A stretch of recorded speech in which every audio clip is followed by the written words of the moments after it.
تو امام اعظم ابو حنیفہ رحمۃ اللہ نے دیکھا کہ پہلے سب کچھ جائز تھا، لوگ ہر چیز کھا لیتے تھے، گو آئی وہ کھا لی، گھوڑا آیا وہ کھا لیا، بجو آیا وہ کھا لیا، نماز میں باتیں بھی کرنی جائز تھی۔ آہستہ آہستہ شریعت نے چیزوں کو حرام اور ناجائز کہا، تو امام اعظم ابو حنیفہ رحمۃ اللہ تعالی نے ایک قاعدہ نکال لیا شریعت کو سامنے رکھ کر کہ اگر کسی حدیث کے بارے میں کسی مسئلے میں دو باتیں آ جائیں، ایک میں اس کام کے کرنے کی اجازت ہو اور ایک میں اس سے روکا جائے، تو اجازت والی حدیث پہلے زمانے کی سمجھی جائے گی اور منع والی حدیث بعد کے زمانے کی سمجھی جائے گی۔ یہ قاعدہ سیدنا امام اعظم ابو حنیفہ رحمۃ اللہ علیہ نے بنایا۔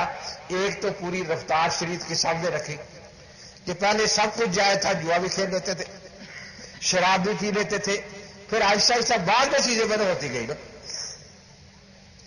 دوسرا اصول کی بات بھی یہ ہے کہ اگر ان دو حدیثوں میں منع کی پہلے رکھی جائے تو دو دفعہ نسخ ہوگا، منسوخ ہوگی شریعت، کیونکہ پہلے سب کچھ جائز تھا، پھر منع کیا گیا، وہ جواز منسوخ ہو گیا۔ اس کے بعد پھر اب اجازت ہوئی تو وہ منع بھی منسوخ ہو گئی۔ تو نسخ مرتين امت کا اتفاق ہے کہ دو مرتبہ نسخ جائز نہیں ہوتا۔ اس لیے سیدنا امام اعظم ابو حنیفہ رحمۃ اللہ تعالی علیہ نے یہ جو قاعدہ بنایا المحرم مؤخر عن المبیح کہ حرام کہنے والی حدیث حرمت والی، یہ جواز سے بعد کی ہوتی ہے، آخری ہوتی ہے۔ اب ایک قرات امام کے پیچھے کرنے کی آئی، ایک منع کی آئی، تو امام صاحب نے کرنے والی پہلے قرار دی اور منع والی بعد میں قرار دی۔ رکوع میں رفع دین کرنے کی بھی آئی، اجازت کی اور نہ کرنے کی بھی، تو امام صاحب نے وہاں کرنے والی کو پہلے زمانے کی قرار دیا اور نہ چھوڑنے والی کو بعد کی۔ سجدوں میں رفع دین کے کرنے کی حدیث بھی آئی اور نہ کرنے کی بھی آئی، تو امام اعظم ابو حنیفہ رحمۃ اللہ تعالی علیہ نے اس قاعدے سے نہ کرنے کو بعد والی قرار دیا اور کرنے والی کو پہلے کی قرار دیا۔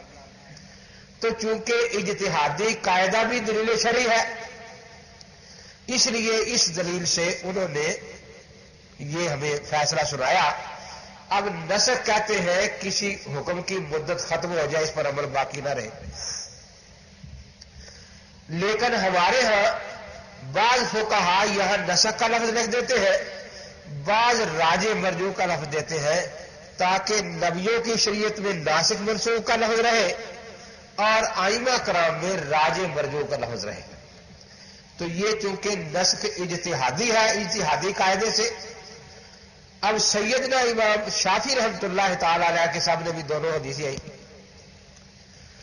انہوں نے بھی یہی فرمایا کہ اللہ کے پاک پیغمبر صلی اللہ علیہ وسلم کا یہاں کوئی فیصلہ موجود نہیں ہے، نہ تو یہ کہ یہ پہلے کیا ہے یہ بعد کیا ہے، نہ یہ کہ یہ صحیح ہے یہ ضعیف ہے۔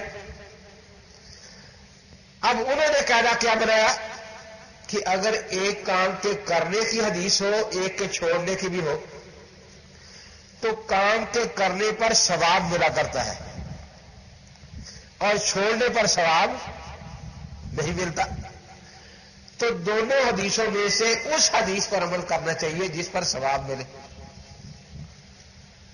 اس لیے انہوں نے فرمایا کہ فاتحہ پڑھنے پر ثواب ملے گا اور چھوڑنے پر کوئی ثواب نہیں ملے گا، رفع دین کرنے پر ثواب ملے گا اور چھوڑنے پر کوئی ثواب نہیں ملے گا۔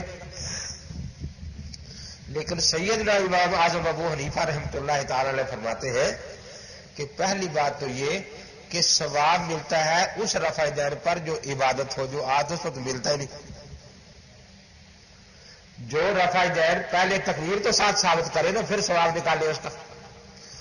دوسرا یہ کہ انہوں نے رکوع میں تو یہی فرمایا کہ کرو اور چھوڑنے پر ثواب نہیں ملے گا، لیکن سجدے دو تھے ایک رکعت میں، وہاں چھوڑنے کا قول کر لیا اور کرنے کی حدیث چھوڑ دی، تو اپنے قاعدے پر وہ قائم نہ رہے۔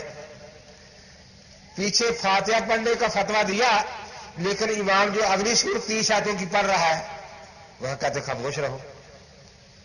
جب ان سے پوچھا گیا کہ یہاں آپ نے اپنا قاعدہ جو ہے وہ چھوڑ دیا، فرمایا کہ امت کا عمل نہیں مجھے ملا سجدوں کی رفع دین پر، اس لیے میں نے قاعدہ یہاں پر چھوڑ دیا۔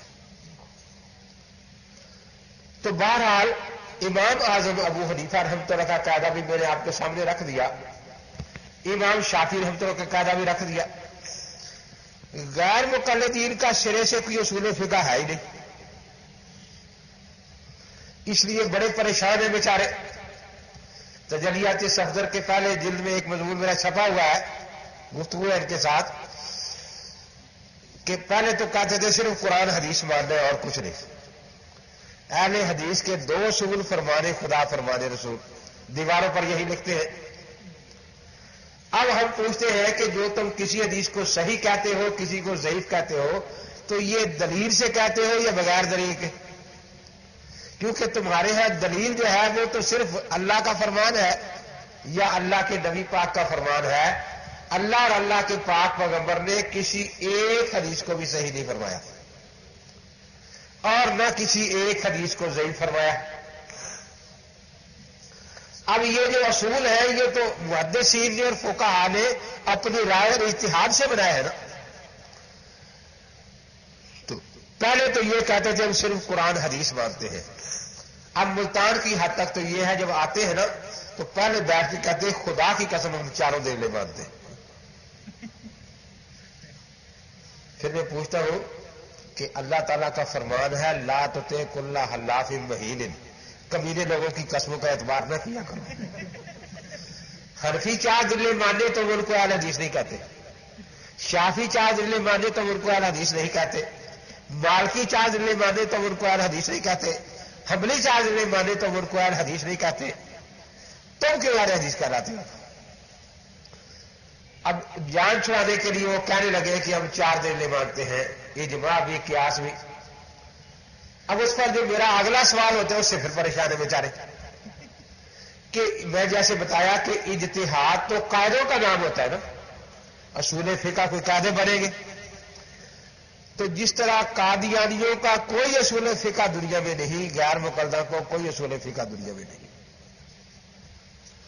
تو جب میں پوچھتا ہوں کہ آپ جو پھر اجتہاد کرتے ہیں تو قادیانی کو طرح بغیر اصول کے کرتے ہیں یا حنفیوں کی طرح اصول سے؟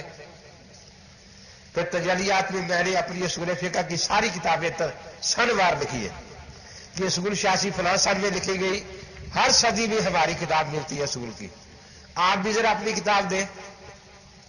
لیکن اس وقت یہی ہوتا ہے، حلوائی کی دکان پر نانا جی کی فاتحہ، حلوائی کی دکان تھی، بڑی مٹھائی تھی، ایک دعا مانگ رہا ہے یا اللہ اس ساری مٹھائی کا ثواب میرے نانا جی کو پہنچ جائے۔ اصول فقہ کتابیں ہماری آگے پیچھے کہتے ہیں تقریر شرک ہے، اور پھر یہی اصول شاسی اٹھا کر ہمارے سامنے بیٹھ جاتے ہیں۔ تو بہرحال ان کے ہاں اصول کوئی نہیں ہے، بے اصولی جماعت ہے۔ تو رفع دین کے مسئلے میں امام صاحب کا اصول میں نے بتایا کہ اجازت اور حرمت ہو تو حرمت آخر چلی جاتی ہے۔ امام شافعی کا اصول بتایا کہ فعل اور ترک میں وہ فعل کو اختیار فرماتے ہیں، ترک کو چھوڑ دیتے ہیں۔ ان کا اصول کیا ہے؟ ان کا اصول صرف یہ تھا، انگریز نے اس کو پیدا فرقہ اس لیے کیا تھا کہ مسجد میں لڑائی کی جائے۔ کیوں؟ آپ پوچھیں گے کہ مسجد میں لڑائی کیوں؟ کیونکہ اس مسجد میں درس جہاد ہوتا تھا۔ کافروں کو آپ کی نماز سے کوئی دکھ نہیں، آپ ساری رات نفل پڑھتے رہے، کسی کافر کے سر میں درد بھی نہیں ہوتا۔